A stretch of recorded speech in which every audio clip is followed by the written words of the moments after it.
Okay guys, thanks for coming to my lecture on ultra running. This lecture is going to be a part 2 from my lecture from last year on ultra running. I apologize to some of you who probably haven't seen that lecture, but just because there's so much to talk about in ultra running and I want to try to get it recorded and documented for YouTube so other people can see it, I'm going to be talking about things that I didn't talk about in my first lecture. So if you're watching this lecture for the first time, you should go back and see the first lecture that I gave last year at the Woodstock Fruit Festival, and that'll cover different things than what I'm going to cover here. So if you have questions about things that I'm not going to talk about during this lecture, I'm happy to talk to you afterwards, and I can answer more specific questions. My first lecture, I talked about kind of the macro components to ultra running. I talked about what my definition of ultra running was. I talked about some training principles. In this specific lecture, I'm going to be talking about unique ancillary things that go into ultra running. I've got a number of things on the stage here that I'm going to talk about, and these devices and some of these principles that I'm going to cover help me become the kind of ultra runner that I am today. So I'm going to be going through a litany of different things that I use in how I train or how I recover in the sport. And I think they're all useful things that you should know about. The first thing I'm going to talk about, in no particular order, is something that's a new product that's on the ultra running scene, but I think it's something very good, especially for beginner ultra runners to use. And that are these shoes. Now, these are very unusual looking shoes. I think when I was growing up in the late 80s, early 90s, when I used to go to like dance clubs, there were these really crazy high platform shoes, and these are kind of the next generation. These are called Hoka One One running shoes. A lot of you might look at these like I did when I first saw them, and I kind of thought they were ridiculous and say, well, you know, these things look like they're super heavy, they look like they're dangerous to wear. And I'll tell you about my experience with these. These are obviously have a tremendous amount of cushioning. But if you look at the profile of the shoe, the actual footbed doesn't drop from the heel to the toe very much. There's only about a 4 millimeter drop. So they're trying to mimic a type of barefoot position when your foot hits the ground where there's not a high arch. These things have been extremely beneficial for me in the very long distance runs, especially on trails, especially where there's lots of downhills. When you're going to run for 12, 15, 24 hours, your feet become a very big issue. You want cushioning. These give you tremendous cushioning. They're running downhill in these is like stepping on wet sponges. And they are heavier than, let's say, a racing flat like these. But in the really long distances, your feet become kind of the limiting factor in how far you can go. When I ran this race, Badwater, it's 135 miles, my muscles really never gave me a problem. It was my feet, just all the pounding. So I'd recommend, if you're serious about getting into the ultra distance, say over 50 miles, anything more than 10 hours, I would recommend these. I really would. They're very expensive. I'm not happy about that. I think it's kind of a ripoff. They cost anywhere from like $120 to $180, about twice as much as a regular running shoe. But they probably last twice as long, if not longer, than a regular running shoe. So I think it's a good investment. I just ran the Leadville 100 utilizing these, and running downhill after I've been running for 15 hours, putting these on has been amazing.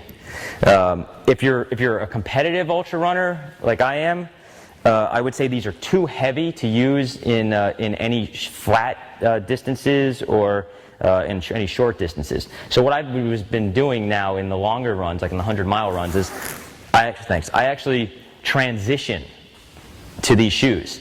In the last couple long distance races that I've run, I've carried a shoehorn, and I put on a hydration pack, and I actually run with these shoes. So if I get to the top of a big climb, or I'm going to be away from an aid station for a long period of time, and I've got a long downhill, and it's late in the race, I got a shoehorn, and I switch it up and I put on these shoes. And I know I'm giving these people a big pump up. I'm not sponsored by them. I'm not happy about what they're charging for these shoes. I think they could be doing a much better service to the community and probably for their own bottom lines if they lower their prices and went on volume, but the Hoka One Ones are really a game changer. I think these are going to be standard issue for most ultra runners in the future. So I am recommending them. One thing I would be careful about, they are dangerous if you're going to run downhill because your foot is so high off the ground. You can break your ankle quite easily with these.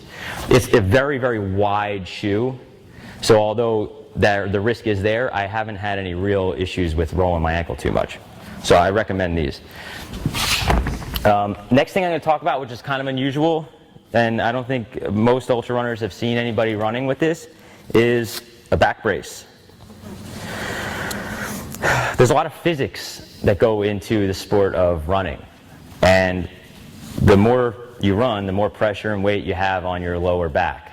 And a lot of people's form really fall apart when they've been running for a really long time. They start to lean forward, they start to lean to the side, their back isn't straight, and you want to keep as much weight on your skeletal system as possible. That's extremely important. Your form is more important when you're tired than when you're fresh. So in Badwater, 135 miles, the longest I ever ran before, my lower back didn't bother me at all, which is incredible. 31 hours moving, and my lower back was fine. I had this really good strap, really good, this was about 25 bucks on like a back support website. It's basically used for people that move boxes, and it keeps your whole intestines and your whole stomach, your midsection just relaxed. So if you're somebody who's just trying to start out past the marathon distance, and you're going to go out for a 4-hour run, and you're just trying to get your body adapted to the stress and strain, I would definitely get one of these lower back supports. They really, really help. And if you put it on and you can adjust it and make it feel really good around your waist, when you take it off when you're done with your run, you can feel it's like somebody just put a box on your shoulders. So I don't want to say I'm the first, but I haven't seen anybody else using these in races. I just ran Leadville with this. 19 hours of running, and my lower back felt really solid the whole time. This is a game changer. Highly, highly recommend lower back support. Next thing I'm going to talk about is massage. You hear about all these pro athletes, they go to these training centers and they get a massage every day. They get stretched out. And they got somebody working on them, right? They got somebody working with their hands, right? And it's something that I've tested. I've gone to a massage center and paid for 2 weeks of massage every day for 90 minutes. And I went there running every day 30 miles. So I would run to work for 15 miles, get a massage for 90 minutes on my lower legs, and then run home. And I did it every day for 2 weeks with hand massage. And because I really wanted to test what are Olympic athletes, what kind of benefits are they getting from daily massage? Am I going to be super, super fresh after 2 weeks of getting a massage every day? And the answer is I've gotten much better results with this kind of device than with somebody's hands. Now, it's nice to get touched by somebody. It feels good. But we're talking about like the real principles of circulating blood through the muscles, stretching out the muscle fibers, and just getting relaxed. This type of device, an electronic massage tool, is way more beneficial. It's way more effective. So I think massage is good, but I think getting a hand massage is kind of a waste of money. It usually costs like $100 for a 90-minute massage, and one of these costs like $100. And this is going to give you way more penetration. You're going to be able to use it a lot more. It's going to be way more beneficial. So when I'm beat up and I want to kind of recover quickly, I use one of these, and they're really good. Hand massages are nice, but it's really not as effective as something like this.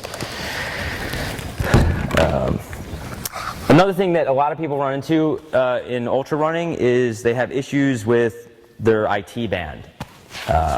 There's one device that can solve that problem, and that's this, a foam roller for an IT band. I think it's important if you're going to try to run a lot, you got to be doing preventative measures. And rolling on a foam roller, I do this. I try to roll on this, a couple times a week. It just takes a few minutes, and it just never lets this IT band, which connects from your hip flexor down to your knee. This band, it's really important. It usually acts up for a lot of people when they start doing high mileage. So I'd recommend the foam roller. I'll just demonstrate how you use it. You just put it down. and you kind of just lay on it, and you just roll, just stretch. It just stretches out your IT band. That's it. You just go like this, back and forth a couple times. And then you crumb. If you have a tight IT band, this can be extremely, extremely painful. But I'm telling you right now, if you're going to be a good ultra runner, if you're really going to make ultra running your sport, you have to run high mileage. And just about everybody I know that starts to run high mileage, one of the first things that they have problems with is their IT band gets tight. So this is standard issue. It's like $10 or $15. You got to stretch your IT bands. Anytime I run more than 180 miles a week, my IT band is just, it's super tight, can't fully extend my knee, and it's a big problem. Very important.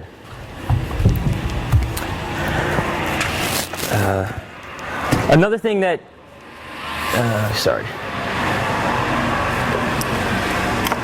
Another thing that's really important in recovery is an ultrasound. I'm sure people have gone to a physical therapist before. You go to a physical therapist, there's usually 3 things that they're helping you with. They're either going to teach you how to stretch and use you try to correct imbalances and give you like weight training to try to correct imbalances in different muscular problems you're having. And the number one thing that they're using it at a PT office is an ultrasound. This one type of machine, this one type of technology, it sends some kind of radio waves, or it's like a massage at a cellular level. And you're not supposed to be able to buy one of these things for home use unless you're a personal trainer. If you go on eBay, there's tons of them that are used. This one's from like the 1980s, and it still works fine. I think I paid $300 for it, and when I bought it, I was supposed to be a physical therapist, and I just paid them, and they just shipped it to me. And I think that's, they put up these legal notices that you have to be a medical doctor or therapist in order to buy one of these, but it's not enforced. If I've got tight muscles, if I've got inflammation, if I've got pain, if I've got any kind of muscle tear, if I turn this on and I just use it for 5 minutes twice a day, I'm getting the benefit of a $200 visit to the physical therapist office. And it heals stuff fast. This thing is indispensable. I mean, I tell everybody I haven't been injured once since I became a fruitarian. I also started using this machine anytime I had problems around the same time I started changing my diet. So I definitely think a fruit-based diet keeps me injury-free, but anytime I got any kind of problems, plantar fasciitis, tight hamstrings, knee pain, I fire this thing on, use it 5 minutes a day, and it's good. So I highly recommend, if you're going to be in the sport long-term, spend a few $100 on an ultrasound. They come a lot smaller now. This one's from the 1980s. I know the new ultrasounds are, the size of like a banana, some of them. They're really small, and they're just as powerful. It's a great device. Can't recommend it highly enough. Mike, with the ultrasound, do they use a gel? Is there any specific gel, or do you just use some acid? Yeah, that's a good question. He's asking me if you need, what kind of gel you can use for the ultrasound. And I used to buy like aloe vera gel. It was kind of expensive. It gets kind of sticky. It gooks up all over the thing. And now the thing I like to use that I think works best is baby powder. Basically, you want the surface to be either really wet and moist with gel, or super, super dry. And if you put some baby powder on, it's a lot less expensive, and it doesn't make a mess. When you put the ultrasound on it, it works. You can feel the vibration coming all the way through. If I put it on my quad here and I put my hand on the other side of my leg, my fingers are tingling. The waves are just going all the way through everything. And the reason I brought this here is because we can plug it in and you guys can try it out. If you're a serious runner and you plan on being in the sport for a long time, you're always going to have aches and pains and issues. Don't let them turn into injuries. Buy an ultrasound. There's an entire industry that exists around this type of technology and this type of equipment. And for a few $100, there's no reason why everybody shouldn't have one of these house. It's like, consider it like a hair dryer. Okay? You need this. It's a secret, and I'm letting you know you need one. Next thing.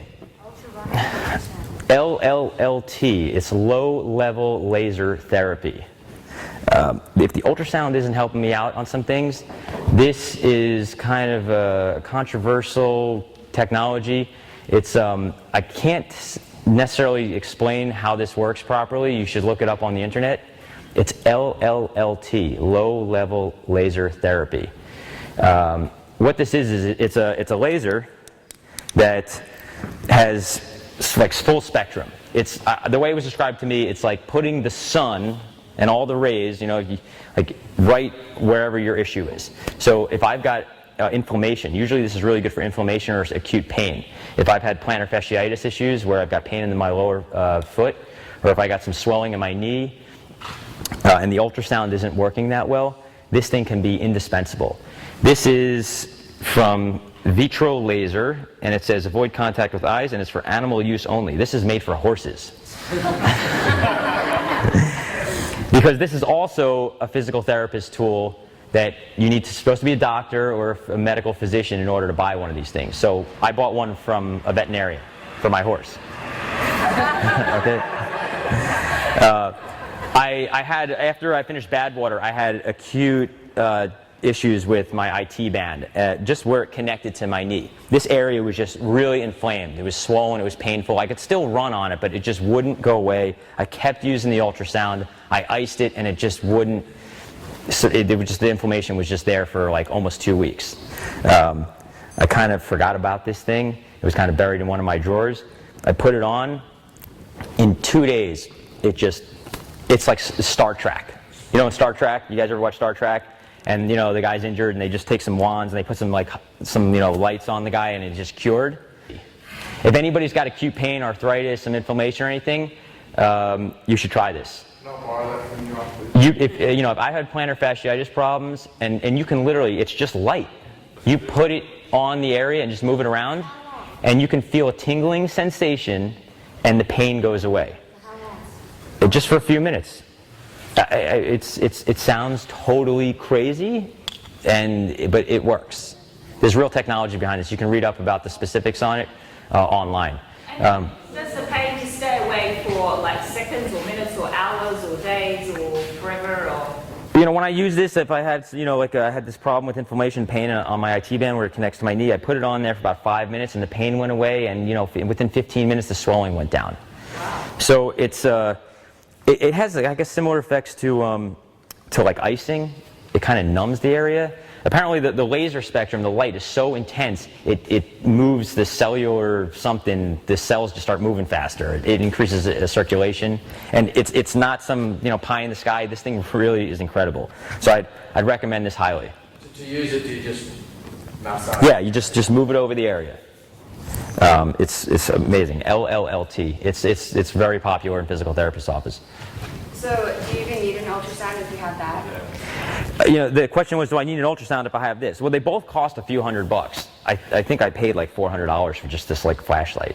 But it's for some reason, and I don't know the science behind it, sometimes the ultrasound usually cures or helps me with 90% of whatever I need. This thing maybe does something a little bit different. The ultrasound wouldn't help my knee. This thing did. So between the two of them, it works. And also, what's great, if you're going to be in a race, you can't really run around with an ultrasound.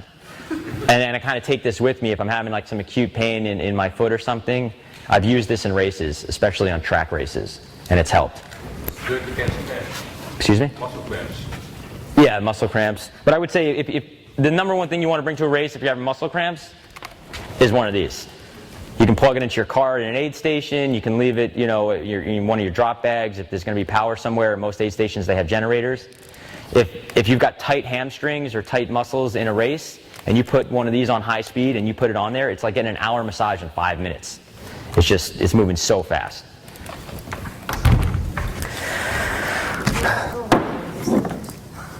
And again, I'm talking about all kinds of devices and knickknacks. In my first lecture that's on YouTube, I'm talking about the ultra running and what it is to become an ultra runner. So I wanted to make a complete series, and that's why I'm talking about all these things that aren't really talking about running too much. The next thing I'm going to talk about is an EMS. This is electrical muscle stimulation. This device, you put electrode pads on your muscles. I use this on my quadriceps. And this sends an electrical current through your muscles to engage your muscles in contracting.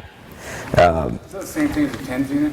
Or similar to a TENS unit? I'm not sure what a TENS unit is. Sorry. Same thing. So why do I use this device? Well, I run a lot, and I almost wish I could run more. And putting on this device on my quadriceps creates another workout. I sit at a desk job all day. Most people sit at a desk job all day, or they sit at a computer. And if you can't run as much as you want to, this is a fantastic device to get a second workout or a third workout in without having to work out. I brought it here so after the lecture you guys can put it on and we can demonstrate your muscles contracting without you actually doing it yourself. This is an indispensable device if you're going to be running in a really hilly environment where your quadriceps are going to be getting beat up a lot, either running downhill or uphill. Turning this on and using it for an hour a day really strengthened my muscle endurance. So I want to say electrical muscle stimulation, I'm not so, it looks like I'm really into gadgets. I kind of like the purity of running, but this stuff really works. If you can't run twice a day, run in the morning, and then when you're sitting at your desk at work, put this on and try it out. It's really fantastic, especially for downhill running. After I used this for a couple weeks before I got to a mountain race, my quadriceps are just indestructible. They just become like beef jerky. So I highly recommend that. Electrical muscle stimulators, there's lots of different companies that sell them. Again, on eBay used, I think you could probably get it for about $150 to $200. New, they're like $500. There's lots of different settings on the units. They have endurance settings, or for strength training, or for there's lots of different settings for different sports. But I would say just use it on the endurance mode.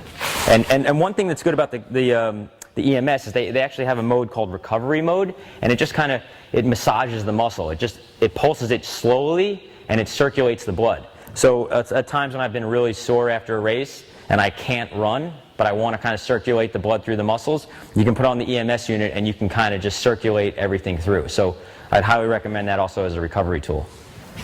Oh, hi Mike. The lecture's about ultra running, but with these three devices, would any of them be appropriate for someone who's sort of elderly, not very good shape, and just sort of like wants to get back into some exercise? The question is, would any of these devices be good for somebody who's not necessarily into running, or they're an elderly person? I mean, most of the devices that I'm talking about here are for kind of prevention or recovery from injury. And when you run a lot, you can have those issues. So it applies to anybody in any sport at any age. So yes. Next thing I'm going to talk about is the stationary bicycle right here. What's different about this bicycle is that it has very unusual cranks on the pedals. Now, the mechanics of running are about running in a circular motion. It's about, most people when they think about running, they're thinking about pushing off, because that's forward motion. But the limiting factor in pushing off is how fast can you get your foot back on the ground. The faster you can get your foot back on the ground, you're going to have higher RPMs and you're going to be able to run faster.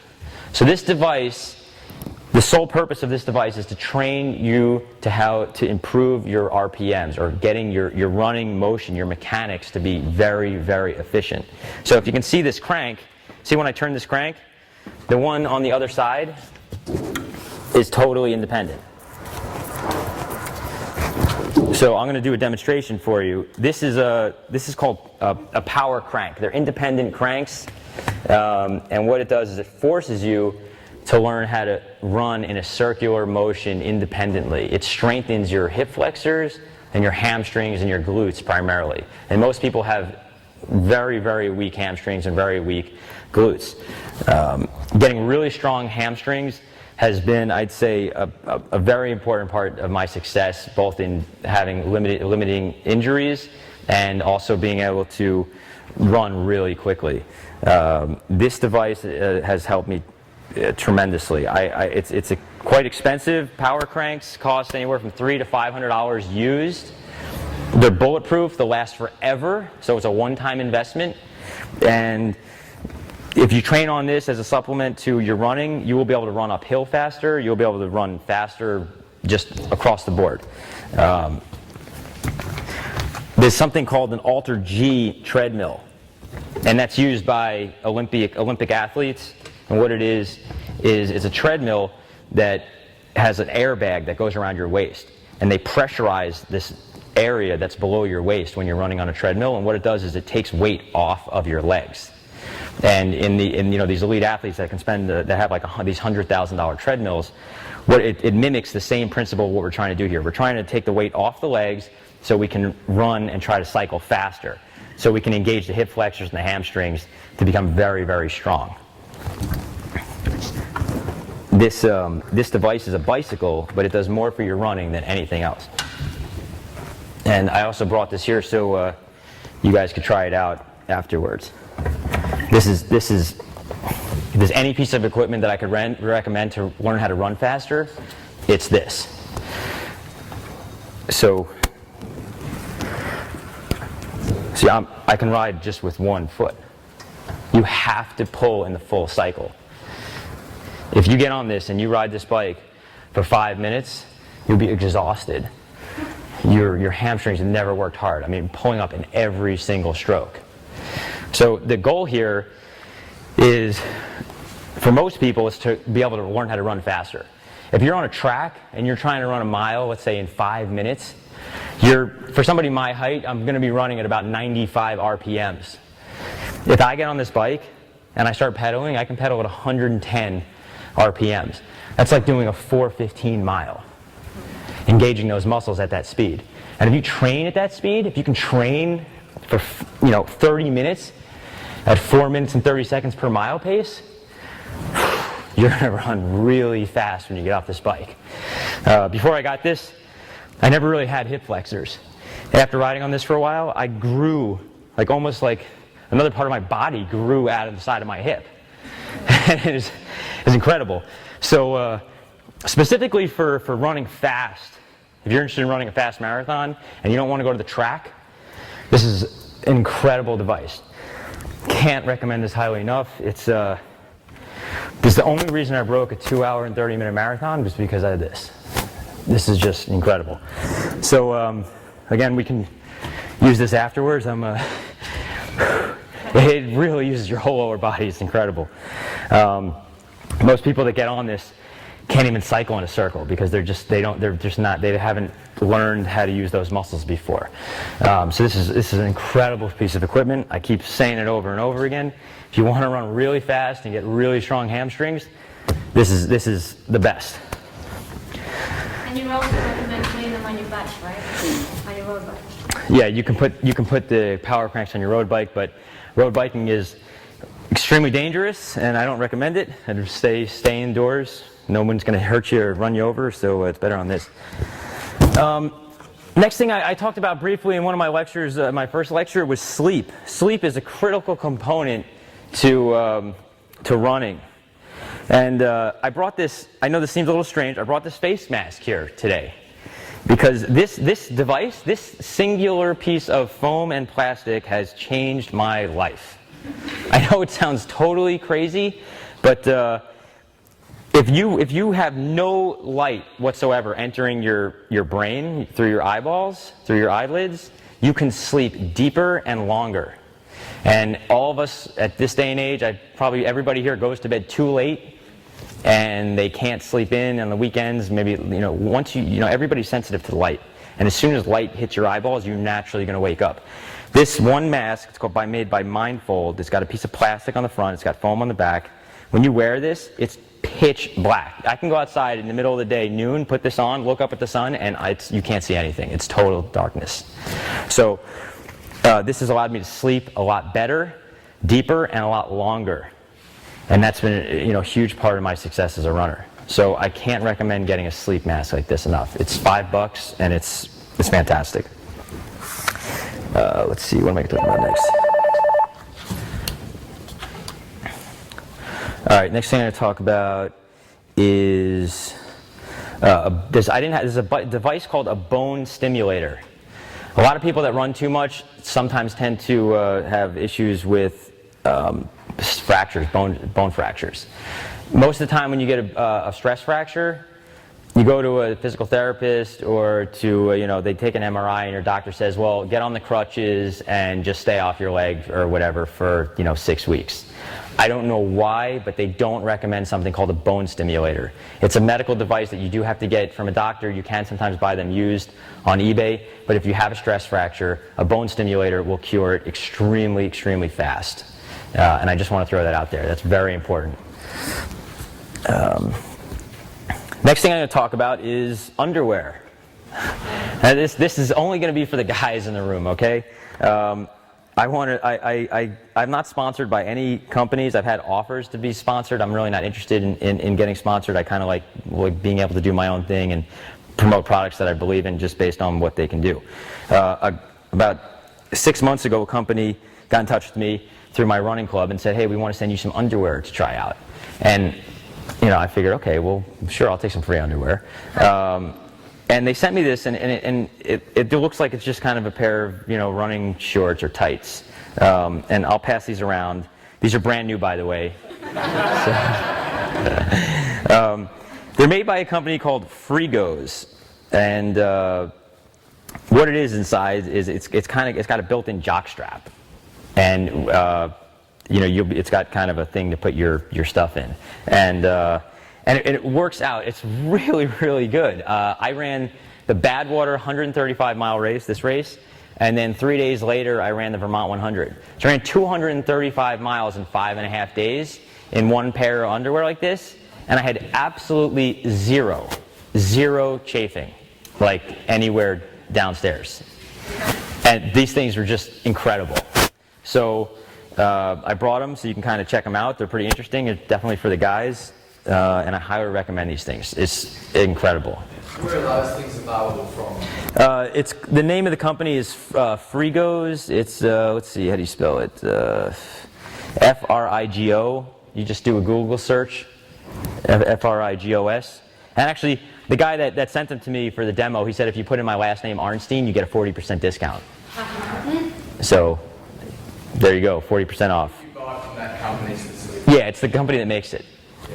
And they're advertising now in Ultra Running magazine, so they're targeting the ultra running male community. Is that presumably they produce a range of different underwears? Is that specific one? Because I've found I've never had chafing before, but since I've started doing like marathon and longer distances, I am getting chafing now. Yeah, this, you know, chafing is a game stopper in ultra running. If you're going to go out and run in a race for 10 hours, you get salt and you get just grime, you get dirt. Anything that's moving, rubbing next to each other can just end your experience right there.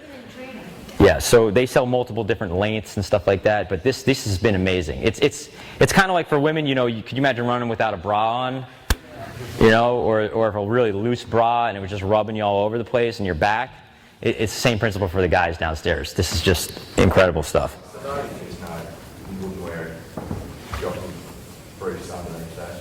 Yeah, well, these are supposed to be underwear. You're supposed to wear something over these, but they're, you know, I think you could wear them as just running in your underwear.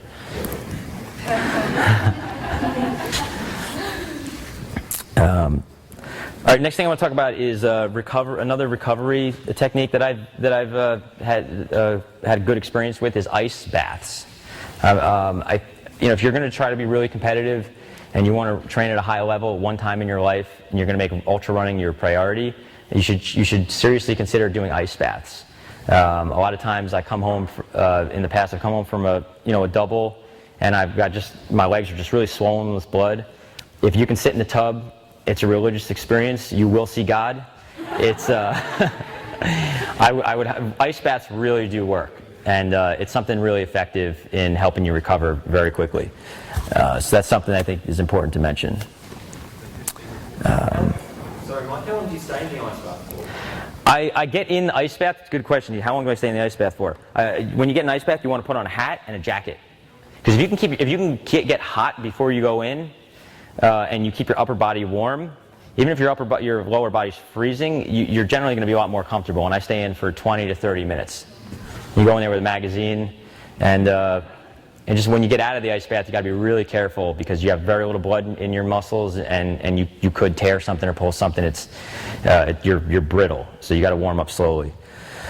Do you try and keep the water level below your kidneys, or do you just like run it up quite high? Yeah, the water level I usually leave just waist height.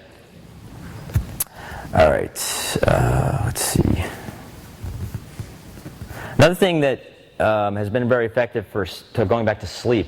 You know, I eat a fruitarian diet, and I don't take supplements outside of B12. But one thing I have taken to help me go to sleep at night, which I find has been very effective, is melatonin. I'm sure you've all heard of it. It has been something that I've used trying to reset my body clock before I go to sleep at night, before a big race. I've had success with it. So just throwing that out there, I do use melatonin before races. It helps me go to sleep, and it's been effective. Mark, a bit more on the melatonin, please. Do you use it occasionally or regularly? Is there a potential for it not to be addictive, but you'd like brain just to get used to this external source? Yeah, the question is, do I use melatonin on a regular basis? The answer is no. I almost never ever use it. I only use it usually a couple nights or 1 or 2 nights before a big race. It gives me a really deep sleep when I use it once in a while. I think if I use it all the time, it wouldn't do anything for me. And how many hours do you take it before you go to bed? I usually take it about 20, 30 minutes before I go to bed, and within an hour I can feel something in my brain is putting me to sleep. It's not like a sleeping pill. It's like, I release some type of something in my brain. Some gland releases something that puts me in a deep sleep. Maybe it's part psychological, but I'm just throwing it out there. I do use melatonin before races or leading up to a race to give myself, a really deep sleep at night. And what dosage, if you can remember? 2 to 3 milligrams. Another thing I'm going to talk about in races, a lot of times people run into problems with muscle cramps. A lot of times they're running an ultra, you're going to be running when it's dark out. And no matter what time of year at night, it's going to get cooler out. One thing I use is these throwaway like heating pads.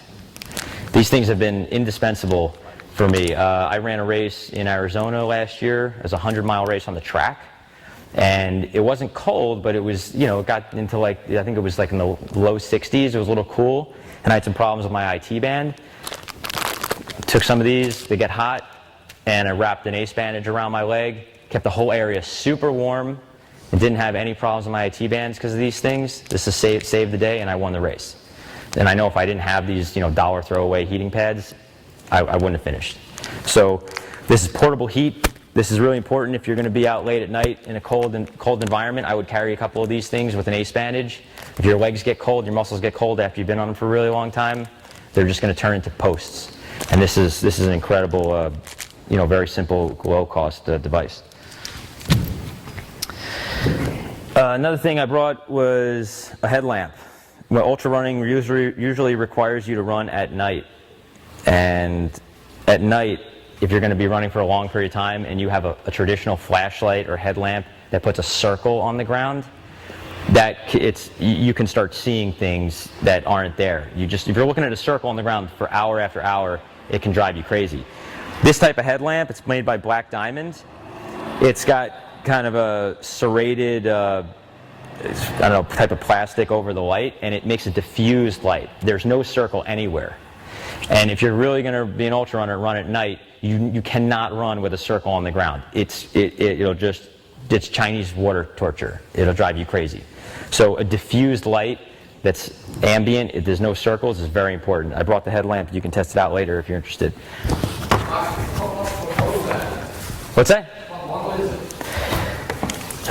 It's made by Black Diamond, and I think it's their most expensive model. It's got a rechargeable battery pack in the back. It's very bright. I don't see a model number on it, but I think it was like $80.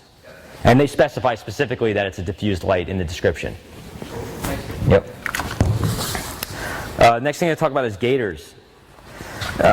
Rocks in your shoes can be so goddamn annoying. You just want to go crazy.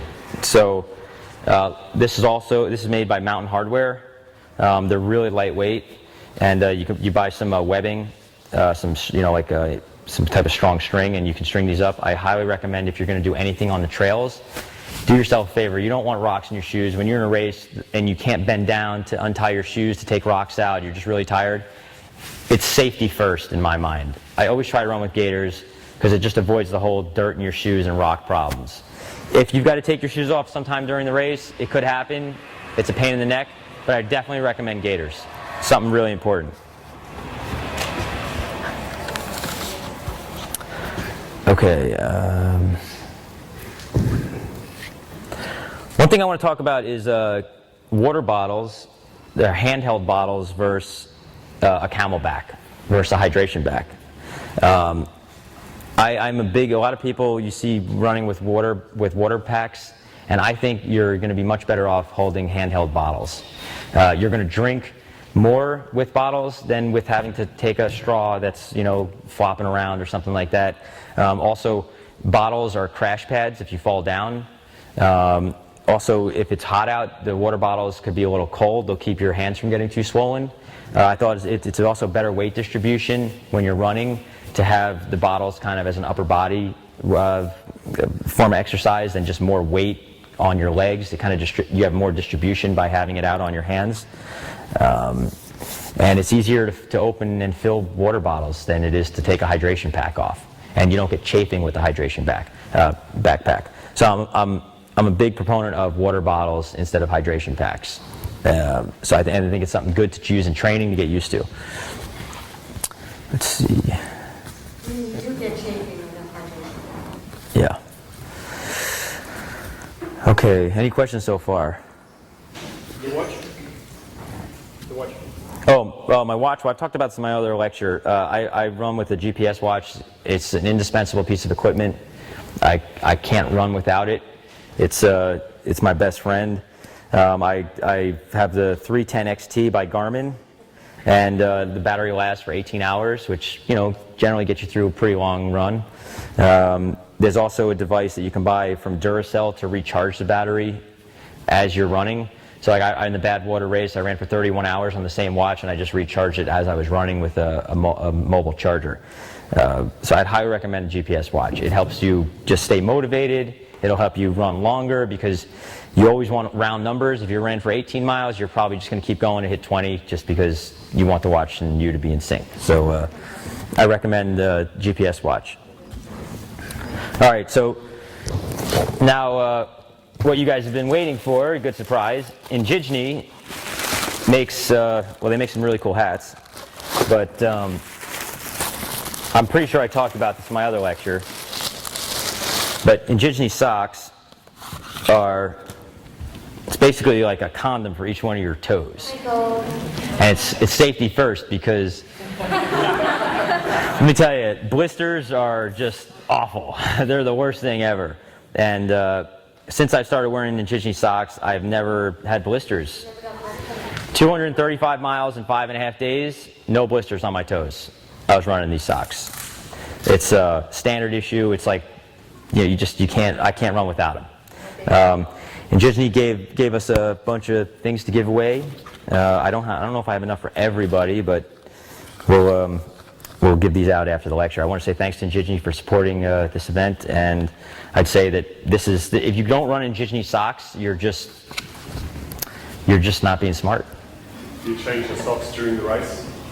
Yeah, wearing Injinji socks, I never change my socks during a race because I never have toe problems, never.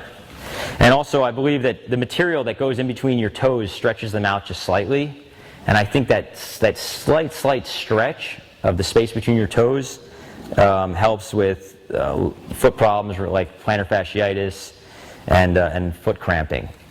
I've never had really a foot problem since I started running in these.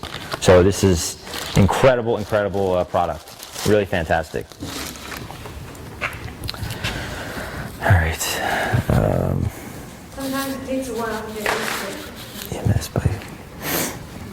And then a couple things I wanted to say about some of the principles in racing. I would say that if you're going to do ultra running as a serious sport, you should seriously consider picking races that are destinations. If you go somewhere as a race for a vacation rather than like in your local community, it really just brings a whole nother world into the event for you. I recently went out to a race outside of San Francisco called the Me Walk 100K, and it was just a wonderful experience traveling to a beautiful city, a beautiful neighborhood, beautiful area of the country, and just not just running, but just experiencing something different, a new place.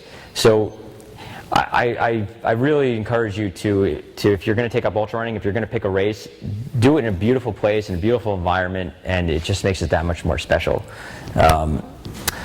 California is fantastic. I love mountainous areas, and that's something that I think you should look into too. Let's see, we got about 5 more minutes. Does anybody have any questions? Dennis? Did you try any compression sleeves? What do you think about that? Yes, a question about compression socks or sleeves. I have run in them. I can't say that I've really experienced any benefit running in compression socks. I know people like Paula Radcliffe. She's the best female marathoner of all time. She runs in compression socks. I think it's something to try. For me personally, I haven't really experienced any benefit using them, but I know they do work for some people. What was it? Yep. Mike, you mentioned the number one problem is for ultra runners is the ITB. A lot of runners tend to have Achilles tendon problems as well. I'm just wondering if you know of any magic trick that might be able to help with that. All right, so the question is, a lot of runners have problems with their Achilles tendonitis, Achilles tendon, IT bands. One piece of equipment that I really wanted to bring here today that I didn't, and I'm glad you reminded me to talk about it, is something called a VERSAFLEX. The reason I didn't bring it is because it's a big, heavy piece of equipment. I'll try to demonstrate what it is. Basically, it's a stretching device, and they use it for martial arts. Again, it's called a VERSAFLEX stretching machine. You can just go on Google and search for it, and you'll see it. It's a device that you would sit on, and I'll try to imagine if I was sitting like this, and I was sitting on a seat with 2 boards going out over my feet. And in the center here is like a winch device. And every time you push it down, it just stretches your legs a little bit more. And it's like a 16th century, torture device. I mean, and this thing can go to 180 degrees. And I've gotten it to like 110 before I start to cry. Right? And then what it has is it's got these posts, these holders by your feet in the center and posts over here. So what you do is you hold on to this post and you pull yourself forward. You pull yourself forward over here. And using this device, it stretches out the entire leg. When you use a VERSAFLEX, I think they're like $150. Again, indispensable piece of equipment. If you don't have tight hamstrings using this device, you don't have knee problems because your hamstrings connect to the knees, and all that connects to your lower leg. So it's all about stretching. If you have an Achilles tendonitis, any knee problems, you got to stretch your hamstrings. What about the boots? I had a problem with my hip for about 1.5 years. This is like 6 years ago. And I went to all these orthopedics. I got an MRI, and I said, I got a problem, I think maybe I need surgery. And I went to all these doctors, and they sent me to a physical therapist's office to use the ultrasound. And just for 1.5 years, I couldn't get rid of this hip problem. And I went to one orthopedic, and he said, listen, he said, you got to get this thing called a VERSAFLEX, and you just got to stretch your hamstrings. He's like, if you stretch your hamstrings, you're not going to have any problems with your lower back, with your knees, with your lower leg. And I spent like $250 on this VERSAFLEX stretcher, and I got on for 15 minutes every day. And in a week, after 1.5 years of hip pain, it was gone. So I talked about the POWERCRANKS being indispensable and all this other piece of equipment. A VERSAFLEX stretcher, just incredible device. I hear that. Will it make any difference to an Achilles though? I mean, yes. Achilles is... When you sit on this thing, it stretches out everything in your whole. You're stretching out your plantar fasciitis, the band in your foot, because you're just every part of the back of your leg is just stretched out. It's amazing. What about the boot that they can wear? For plantar fasciitis, it's a very common also issue with a lot of ultra runners. There's a band underneath the arch of your foot. A lot of times that gets stressed out for people when they run too much. There's something called a plantar fasciitis boot. I think if you type in plantar fasciitis and stretching boot, you'll see there's a device. It's basically a splint, and it forces you to stretch your foot out like this, and put it on at night before you go to sleep. And you just keep your foot at a 90-degree angle, and any issues you have with plantar fasciitis will be gone in a few days. Just a light stretch. It's just keeping your foot at a 90-degree angle when you go to sleep. It's mindless, it's easy, just put it on, go to bed, and in a few days you don't have plantar fasciitis anymore. Another thing that most orthopedic, or physical therapists just don't recommend. Because they want you to keep coming back for treatment. They want to make money on you, For $20, you get the stretching boot, and it's really good. All right, again, I apologize for not talking more about specific run training and stuff like that. I wanted to cover all these types of devices, so I had a kind of a full-rounded lecture series on YouTube. Is there any other questions? Do you think running with the bottles versus backpack can help you have a better running stride or keep your hands long? The question is, do you think it's better to run with the backpack instead of the bottle? I'm looking about the hands right here when you're running, but having the bottles is going to force you to have your hands low. Yeah, that's a good point. Harley pointed out, when you run with water bottles, your hands aren't going to be swinging out too far. You're going to keep your center of gravity more centered, and I think it's good to if you're not going to be running fast. If you want to run fast, you got to have your arms out, obviously. But if you're going to run slow, having the water bottles close to center of gravity, and it's kind of a pendulum. They keep them kind of swinging better. So I think, does that answer your question? You're just trying to make a point? Yeah. Anybody else? One thing I brought to kind of get you all motivated. I just got here from Leadville. When you run 100 miles, you get one of these suckers.